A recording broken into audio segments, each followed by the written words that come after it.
तर काय बरं आहे ना हो? तर आज काय नवीन विषय घेऊन आलो आहे. आपल्या मार्केटमधनं चिल्लर पैसे 10 रुपयाच्या 20 रुपयाच्या नोटाच गायब आहेत. अहो खरंच की.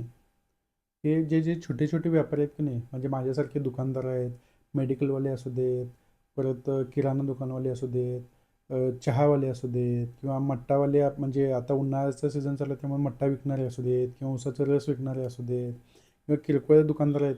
त्या सगळ्यांना सुट्ट्याचा एवढा प्रॉब्लेम आहे तुम्हाला सांगतो. भयंकर प्रॉब्लेम आहे. आणि महत्त्वाचं म्हणजे ते सुट्ट्यांचा प्रॉब्लेम आहे तर आहेच, ते विषय वेगळाच. आणि 10-20च्या नोटा एवढ्या आता ज्या नवीन आहेत एवढ्या खराब व्हायल्यात का नाही, लगेच जीर्ण व्हायल्यात नोटा, लगेच खराब व्हायल्यात. आता कसं व्हायले, नोटा 10-20 एवढ्या खराब आहेत, बँकेत गेलो, बँकेवाले बंडल देतात, बँकेवाले तर लई हुशार आहेत. बंडल देतात ते देतात 10-20 रुपयाच्या नोटांचा, आणि त्यातनं एवढ्या नोटा खराब असतात. ते खराब नोटा त्यांनी परत दिलं तर परत पण घेत नाहीत. घेत नाहीत म्हणजे काय करतात, म्हणजे फाटलेल्या नोटा खूप येतात. त्यामुळे जरा प्लीज माझ्या लक्षात आलं. तर एवढ्या नोटा मार्केटमध्ये शॉर्टेज आहेत. आता तुम्हाला सांगतो, माझं मेडिकल आहे की नाही, आता दर गुरुवारी माझे मेडिकलच्या समोर बाजार असते. तर बाजारात लोक काय करतात, 500 रुपयाची नोट देतात आणि मग एक 5 रुपयाची गोळी दे पित्ताची, 10 रुपयाची गोळी दे, कारण सुट्टं जास्त नसते मध्ये. मग त्यांना सुट्टं देताना एवढा प्रॉब्लेम येते तुम्हाला सांगतो. 10-20 नोटा एवढ्या खराब आहेत. मग लोक लई हुशार आहेत, सुट्टं देत नाही म्हणताना काय करतात, 5 रुपयाची गोळी घे, 10 रुपयाची गोळी घे, आणि मग त्यांना आपण सुट्टं पैसे मग द्यायलाच पाहिजे ना, काय पर्यायच नाही. कस्टमर आपलं गिऱ्हाईक घालून कसं चालेल ना. पण सुट्ट्या 10-20च्या नोटा एवढ्या खराब आहेत ते घेतच नाहीत त्यांनी. तर त्याच्यावरून एक परवा जोक काय झाला तुम्हाला सांगतो काय. एक माणूस, म्हणजे आमच्या मेडिकलच्या आसपास वयस्कर लोक खूप आहेत, मग असंच म्हणजे मित्र हे ते बोलता बोलता ज्यावेळी पेशंट नसते दुपारच्या वेळी त्यांनी आले. मग मला म्हटले एक बी कॉम्प्लेक्सची गोळी दे म्हटले, 1 रुपयावाली. मग दिलो गोळी.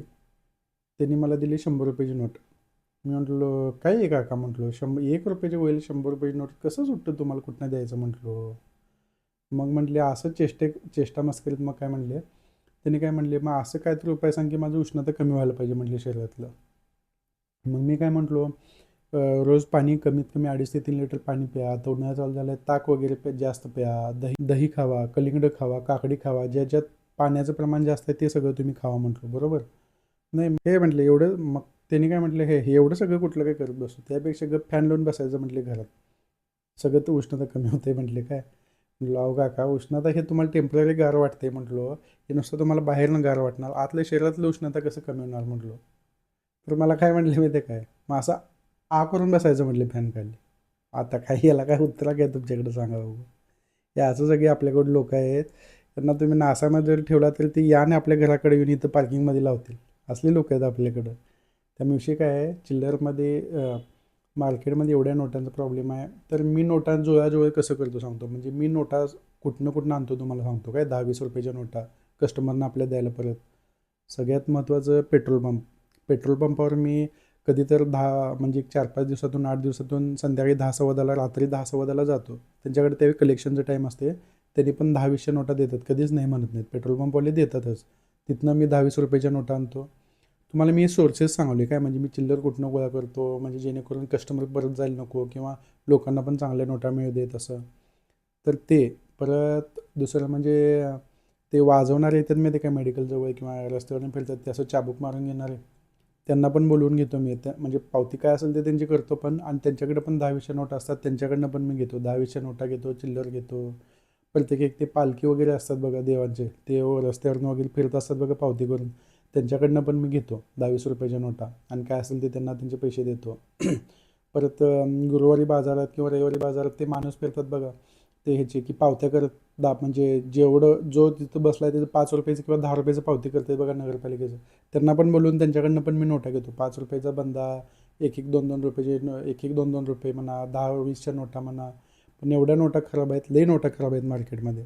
आणि सगळ्यात महत्त्वाचं काय करायचं माहिती आहे काय, म्हणजे मी जे करतो ते सांगतो. काही नोटा आपल्याकडे परत येतात. मग लोक किती हुशार आहेत आपल्याकडचे माहीत आहेत, कधी आपल्याकडली फाटलेली नोट जाईल आणि आपल्याला कधी एकदा समाधान होईल असं करतात. मग मी काय करतो आहे, 10-20च्या नोटा फिरून फिरून आपल्याकडेच येणार शेवटी, बरोबर आहे. म्हणजे ज्या जीर्ण झाल्यात त्यांनी त्या बँकेत जमा करा, मी पण करतो, किंवा पिग्मीवाल्यांना देतो, जमा करतात. पण ज्या फाटलेल्या नोटा आहेत त्या सारख्या सारखं फिरून आपल्याकडे येतात. मी काय करतो आहे, सकाळी जास्त पेशंट नसतात, सकाळी म्हणजे दुपारी 1-2च्या आसपास, ते मी काय करतो आहे, ते सगळ्या नोटा ज्या फाटलेल्या आहेत का नाही त्या सगळ्या चिटकवतो आहे मी. म्हणजे जिथं कुठं खराब झाल्या किंवा जिथं चिटकवता येईल, जेवढे नोट चांगली करता येईल तेवढं करतो आहे. आणि जेणेकरून आपण परत कस्टमरला ती नोट दिली तर ती आपल्याला परत आली, कस्टमर पण मग परत देत नाही ना जास्त नोट ती. कारण काय होते, नोट चांगली आहे काय कुठं फाटली नाही काय नाही, एक एक नोटा तशाच असतात, फाटलेलेच असतात. लक्षात आलं? त्यामुळे ही आठवणीने जरूर करा आणि चांगल्या नोटा आपल्या कस्टमरना, आपल्या गिरायकांना नोट देण्याचा प्रयत्न करा. हा काहीतरी वेगळाच व्हिडिओ आज काहीतरी घेऊन आलो आहे. त्यामुळं खरंच 10-20 नोटांचा हे मोठ्या मोठ्या बिझनेसवाल्यांना आहे ते 10-20 नोटांचं त्यांना गरज भासत नाही. पण आपल्यासारख्या छोट्या व्यापाऱ्यांना 10-20 रुपयाच्या नोटांचा किंवा चिल्लरांचं खूप म्हणजे खूप तुटवत आहे मार्केटमध्ये. म्हणजे खूप कमी आहेत मार्केटमध्ये नोटा. आणि 1-2 रुपयाच्या 10 रुपयाच्या नोटा 10-20 रुपयाच्या कुठं चालल्यात काय कळेनाच. कुठं बँकेत जावं, कुठं कुणाकडेच नाही आहेत 10-20 रुपयाच्या नोटा. पण त्यात एक बरं झाले, ऑनलाईन झाले. निदान बाबा कुणाकडे पैसे नसलं, 5-10 रुपये ऑनलाईन असलं तर त्यांनी ऑनलाईन करू शकतात. पण ज्यांना ऑनलाईन कळत नाही, मोबाईल आहे अँड्रॉईड चांगला मोबाईल आहे, पण त्यांना ऑनलाईन करायचं कळत नाही, त्यांनी कसं करणार? सुट्टे पैसेच घेणार ना, त्यांनी घेऊन फिरणार.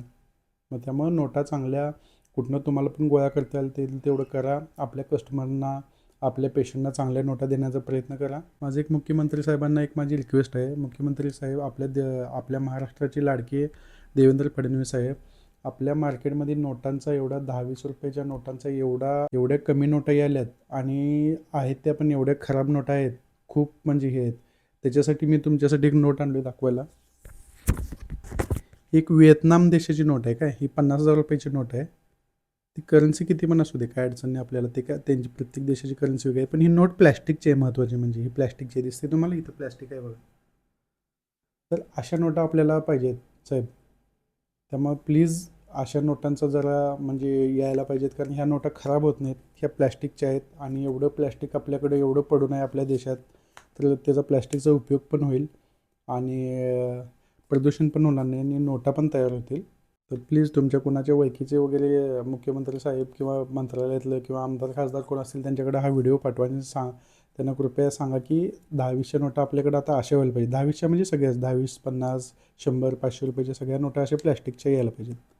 म्हणजे जेणेकरून त्या नोटा खराब पण होत नाहीत आणि आपल्याला वापरता पण येतील परत परत सारख्या. तर फडणवीस साहेब, आमच्यासारख्या छोट्या व्यापाऱ्यांना खूप नोटांचा, चिल्लरचा खूप प्रॉब्लेम होत आहे. नोटा मार्केटमध्ये घेण्यात झाल्या आहेत, नोटा एवढ्या खराब आहेत. तर आपण एक लक्षात घ्यावं की अशा ज्या नोटा आहेत की नाही, हे प्लॅस्टिकसारख्या आहेत बघा, हे खराब नोटा होत नाहीत. म्हणजे मार्केटमधनं जास्त नोटा हे जाणारच नाहीत कुठे बाहेर. ठीक आहे, चला, धन्यवाद.